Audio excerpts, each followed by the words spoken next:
इस तरह के चुनाव में भाजपा को कहीं ना कहीं हार का सामना करना पड़ा और आने वाला जो लोकसभा चुनाव है उसको लेकर भाजपा भी कमर कसने को तैयार है कि कहीं ना कहीं ये गुटबाजी का असर लोकसभा चुनाव पर ना दिखाई पड़े। और दूसरी बात, सुबेहा में प्रमुख कारण क्या रहा, बीजेपी क्या टिकट को लेकर भी कोई तमाम अटकलें थी, क्या टिकट में जो है क्या कहते हैं कहीं पर गड़बड़ी हुई, क्या सही प्रत्याशी का चयन नहीं किया गया, आखिरकार बीजेपी की हार क्यों हुई, क्या बीजेपी के नगर निकाय चुनाव में इस तरह के लचर प्रदर्शन का असर लोकसभा के चुनाव में देखने को मिल सकता है।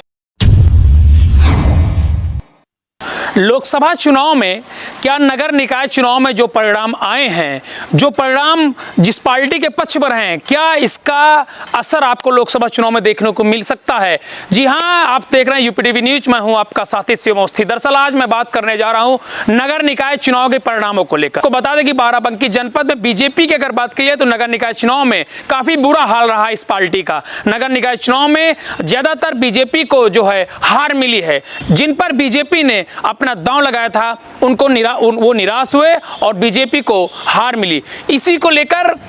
कई पार्टियों के जो नेता हैं, कई पार्टियों में ये चर्चा है कि बीजेपी की स्थिति बाराबंकी में काफी बुरी रही है नगर निकाय चुनाव में। तो जिसको लेकर क्या नगर निकाय चुनाव का ये इफेक्ट बाराबंकी में लोकसभा चुनाव पर पड़ेगा? जी हां, आपको बता दूं कि मैं आज दो नगर पंचायतों की बात करने जा रहा हूं। पहली नगर पंचायत है हैदरगढ़ और दूसरी नगर पंचायत है सुबेहा। मैं आज सिर्फ दो नगर पंचायतों की बात करूंगा और आपको बता दूं कि क्या लगता है कि बीजेपी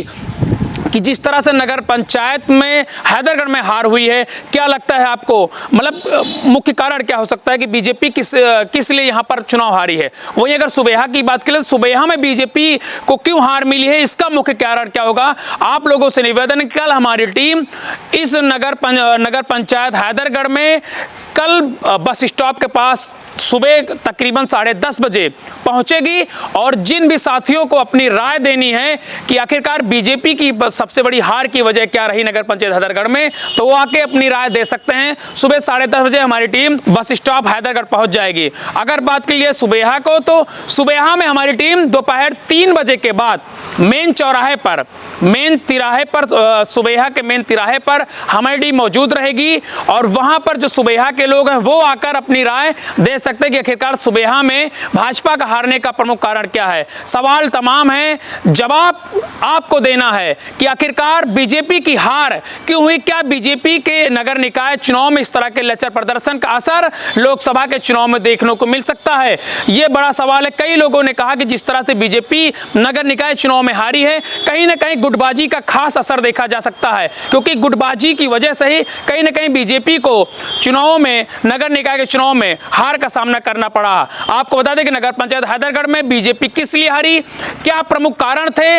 आखिरकार किस वजह से बीजेपी के प्रत्याशी को हार का सामना करना पड़ा, प्रमुख कारण क्या है, आप लोग हमारे वीडियो में कमेंट में जाके अपने राय दीजिए। और दूसरी बात, सुबेहा में प्रमुख कारण क्या रहा, बीजेपी क्या टिकट को लेकर भी कोई तमाम अटकलें थी, क्या टिकट में जो है क्या कहते हैं कहीं पर गड़बड़ी हुई, क्या सही प्रत्याशी का चयन नहीं किया गया, तमाम से सवाल जवाब हैं जो जनता सीधे हमसे रूबरू होगी। और जनता सब, बहुत से लोग सोचते होंगे कि आखिरकार लोकसभा का चुनाव चल रहा तो आप नगर निकाय चुनाव की बातें कर रहे हैं। जी हां, मैं इसलिए बात कर रहा हूं क्योंकि कहीं ना कहीं नगर निकाय चुनाव का यह रिजल्ट लोकसभा चुनाव पर भी असर डालने वाला है, क्योंकि तमाम जगह यह चर्चा है कि गुटबाजी की वजह से ही इस तरह के चुनाव में भाजपा को कहीं ना कहीं हार का सामना करना पड़ा और आने वाला जो लोकसभा चुनाव है उसको लेकर भाजपा भी कमर कसने को तैयार है कि कहीं ना कहीं ये गुटबाजी का असर लोकसभा चुनाव पर ना दिखाई पड़े, जिसको लेकर हम और हमारी टीम हैदरगढ़ में कल सुबह 10:30 बजे बस स्टॉप पर पहुंचेगी और वहां पर जनता की राय लेगी कि आखिरकार हैदरगढ़ का नगर निकाय चुनाव में जो बीजेपी को हार मिली है इसका प्रमुख कारण क्या है। सुबेहा में 3:30 बजे आपको सुबेहा तिराहे पर हमारी टीम मिलेगी और हम लोग सर्वे करेंगे, आखिरकार आप लोगों से सवाल जवाब करेंगे कि सुबेहा में बीजेपी का हारने का मुख्य कारण क्या था। आप लोग अपनी खुलकर राय दीजिए और समय जरूर नोट कर लीजिएगा।